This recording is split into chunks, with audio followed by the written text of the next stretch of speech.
Hello एनिम lovers, कैसे हो? I hope कि तुम सब अच्छे ही हो। तो डीमन गॉड के पिछले एपिसोड में हमने ये देखा था कि वो इवल सोल अपना स्टोरी बता रहा होता है कि कैसे क्यूतियान ने उन लोगों की बैंड बजा दी थी, वो भी अपने रोड के जरिए। तो अब आगे वो इवल सोल साउसिंगलू को देख के मन में ये सोचने लगता है कि ये वही तो नहीं है। फिर वो कहता है नहीं, ये बस उसकी तरह दिख रहा है, लेकिन वो ये नहीं है। और फिर वो ज़ॉम्बी कहता है कि तुमने अभी सिर्फ मेरे ज़ॉम्बी सर्वेंट को नीचे गिराया है, लेकिन वो इतनी आसानी से नहीं हारने वाली। और फिर किरिन अपने बेल को बजाना स्टार्ट कर देती है, जिससे वो ज़ॉम्बी खड़ी हो जाए और साउसिंगलू भी उसको मारने के लिए वापस से तैयार हो जाता है। लेकिन वो इवल सोल ये देख के हैरान हो जाता है कि उसकी ज़ॉम्बी सर्वेंट उठती ही नहीं है, क्योंकि वो साउसिंगलू के एक ही वार से यानी कि एक ही हिट से मर जाती है। और ये देख के कि वो ज़ॉम्बी सोल एक ही हिट में मर गई है, उस इवल सोल की हालत खराब हो जाती है। लेकिन उस इवल सोल के साथ साथ साउसिंगलू की भी हालत खराब हो जाती है। उसको यकीन नहीं हो रहा होता है कि उसने एक शॉट में ही उस ज़ॉम्बी को मार दिया। लेकिन रुई साउसिंगलू को देखकर ये सोच रहा होता है कि उसने जो रैंडम शॉट लगाया था उस ज़ॉम्बी को मारने के लिए, उसमें बहुत ही ज्यादा पावर थी। उसमें एक बॉडी कल्टीवेटर जो कि एक अर्थ लेवल का हो, उसकी पूरी स्ट्रेंथ थी। और ऐसा तो कोई एक मास्टर ही कर सकता है जिसने 100 सालों से इसकी प्रैक्टिस की हो। और अब हमें यहाँ पे कुछ स्किल्स के बारे में बताया जाता है कि मास्टरी लेवल्स के स्किल को इन कैटेगरीज में डिवाइड किया गया है। पहला अवेयरनेस, दूसरा मास्टरिंग, तीसरा जर्नल अंडरस्टैंडिंग, चौथा डिटेल्ड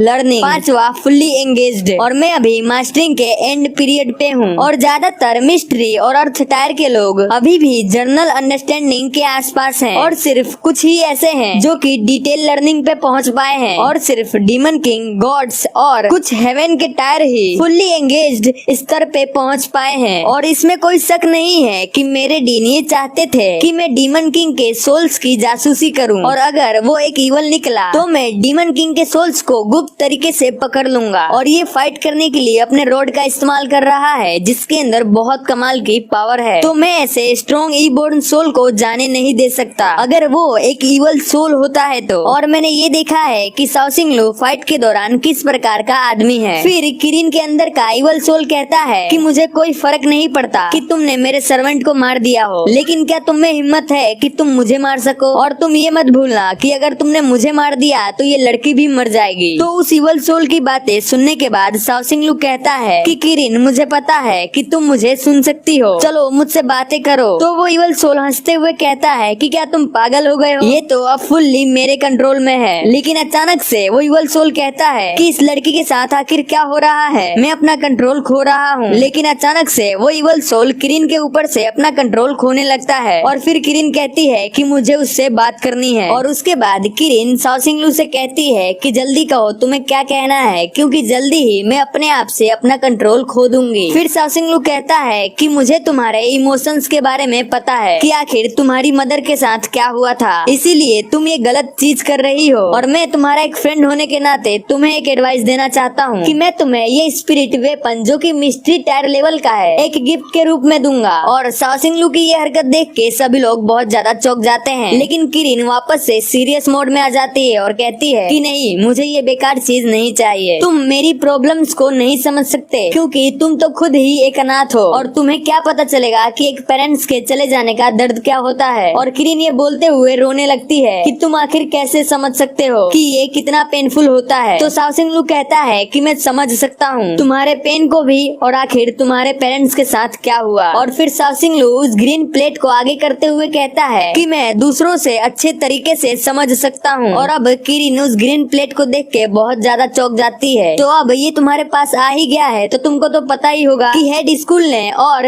लूजिया विलेज ने मेरे पेरेंट्स के साथ क्या किया था, इसीलिए तुम मुझे मार दो, वरना मैं उन्हें नहीं जाने दूंगी। फिर साउसिंगलू कहता है कि क्यों ना तुम मेरी दूसरी एडवाइस ले लो, तुम मेरे साथ मिलके काम करो, और फी, ताइसेंग और जो लोग इनोसेंट हैं, तुम उन लोगों को नुकसान नहीं पहुंचाओगी। और फिर साउसिंगलू अपना रोड लेके क्वी और रुई को मारने के लिए आगे बढ़ता है, वो भी पीछे से, और कहता है कि चलो मैं तुम्हारी हेल्प कर देता हूँ। और इसी के साथ हमारी इस एपिसोड का भी दी एंड होता है। अगर आपको वीडियो अच्छी लगती है तो प्लीज यार एक लाइक करना मत भूलना, क्योंकि एक लाइक करने में आपका कुछ नहीं जाता। ओके।